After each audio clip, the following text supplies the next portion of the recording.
Minerals obtain करते हैं, निकालते हैं। देखिए ये एक माइन है और इस माइंस में बहुत सारे मिनरल्स हैं और यहां से हम मिनरल्स निकाल रहे हैं। तो ये जो पूरा प्रोसेस है ये क्या है? माइनिंग।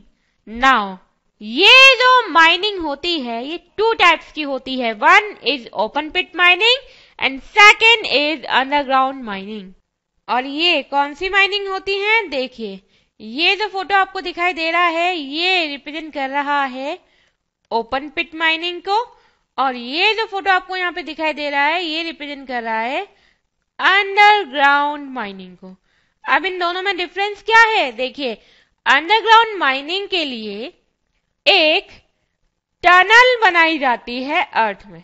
देखिए ये एक टनल बनी हुई है जिसके थ्रू वर्कर्स माइंस के अंदर आ रहे हैं और मिनरल्स ऑब्टेन करके इसी टनल के थ्रू बाहर जा रहे हैं।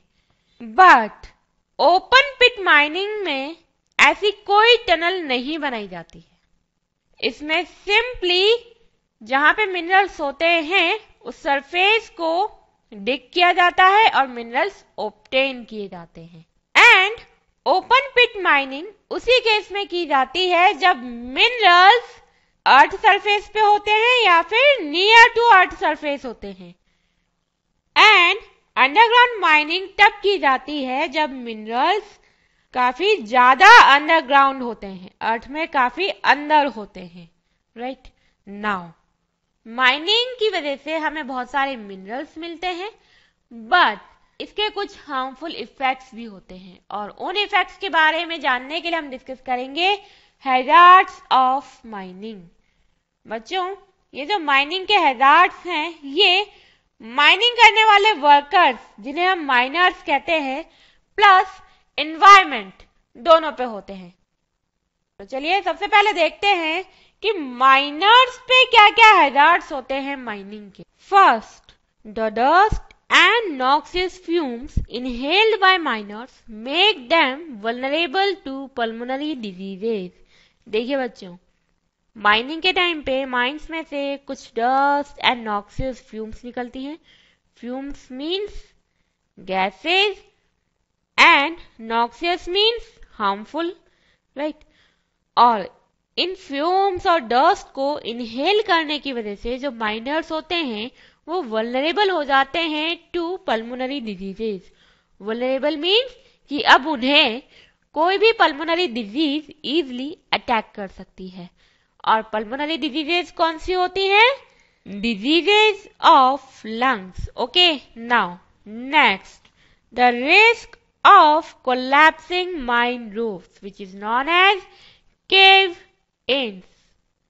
देखिए माइंस बनाने के लिए ब्लास्टिंग करनी पड़ती है और ब्लास्टिंग के टाइम पे जो आसपास की लैंड होती है वो भी वीक हो जाती है और sometimes at the time of mining जो माइन रूफ होती है वो कोलैप्स हो जाती है, गिर जाती है, जिसकी वजह से माइनर्स की डेथ भी हो सकती है। राइट और कोलैप्सिंग ऑफ माइन रूफ्स को हम केव इन्स भी कहते हैं। Right now next, gas explosions.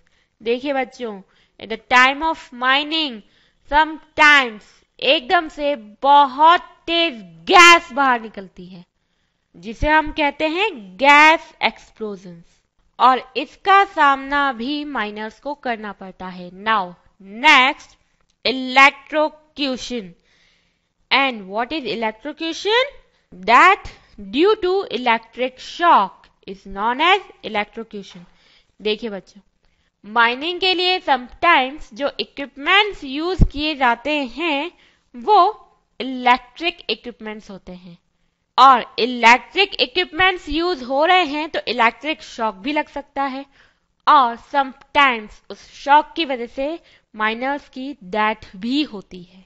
Right now next and the last is fires. देखिए बच्चों समटाइम्स माइंस में आग भी लग जाती है किसी गैस